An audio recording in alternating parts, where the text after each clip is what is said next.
arranged a private twerk-out class in a Hasidic rec center, I never could have imagined it would be the place where my friend would hear some of the worst news of her life. Arden and I had been getting closer, and in many ways, she had scooped me into her passenger seat, and I've watched her follow her path. That day, I got in the driver's seat and came to care about Arden on our trip to Grief Island in a way I'd never anticipated. Arden's sense of humor courses through her and is present in every way. The absurd nature of her personality lets you know why she is the way she is. I've been told that God doesn't waste pain, and I've seen firsthand the beauty and comedy Arden was able to find even during the shadows of tragedy. Arden has taught me that it's okay to feel like you're way too much and not enough at the same time. She taught me how to identify the things you come by honestly. She's held my hand and taught me to listen for the difference between my little monster voices and the ones that actually want to help me.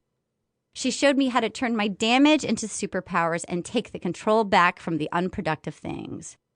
She didn't teach me not to date the drummer. I've learned by watching Arden navigate heartbreak that my biggest fear could come true, but that I could still put myself back together. I've learned about the power of holding my own and allowing myself to have a delayed reaction. I've seen the importance of play, of spending time with people who make me feel good, and tacos. Arden's mom, JJ, who you'll come to know through Arden's book, nicknamed me the Pistol. And Pistol, see Pistol. You see, the special thing about the difficult timing of this story is that you can see fingerprints from JJ's jazz hands in the big lessons. You'll learn to protect your magic and to start building your own boat. You'll realize that if you look for them, you will see fireflies. I hope you enjoy this book and love the journey. It's a whole riot. It's hard to believe and impossible to doubt. Go on the ride and don't be a drip. Introduction. It all started with my grandparents, the founding members of the Hasty Decisions Club. On January 26, 1937, in Philadelphia, a young businessman named Lars Myrin met a woman named Helen Lotta. He thought she was pretty and fun. She thought he was rich.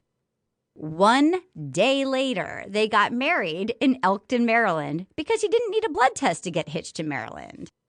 5 kids and 5 grandchildren later, my grandparents were married until the day they died, so it kind of worked out. My parents, Janet and Willie, not only joined the Hasty Decisions Club, they bumped it up a notch. They married on a dare, and they weren't even dating.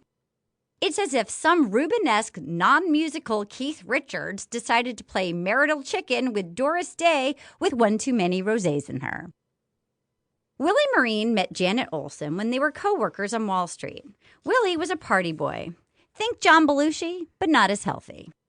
He was the second of 5 children, the wild child who gave himself nicotine poisoning when he snuck behind a shed and smoked an entire pack of Camels Unfiltered in the 3rd grade. Janet Olson didn't stand a chance against that bad boy. The cute girl in the office on Wall Street, Janet wore white gloves to work and would take the Long Island Railroad into Manhattan every day from her parents' Leave It to Beaver-style household in Queens. She was the adorable secretary with the great gams whose boss would chase her around the desk every day, Mad Men style. A practical girl, Janet nonetheless enjoyed a party and was up for a good time. She found that, and much more, in Willie Myrin.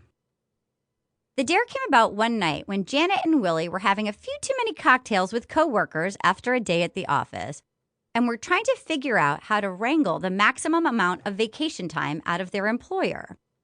All employees got 2 weeks off a year, but if you went on a honeymoon, you got an extra 2 weeks. My father then did the kind of math that only a drunk accountant could come up with.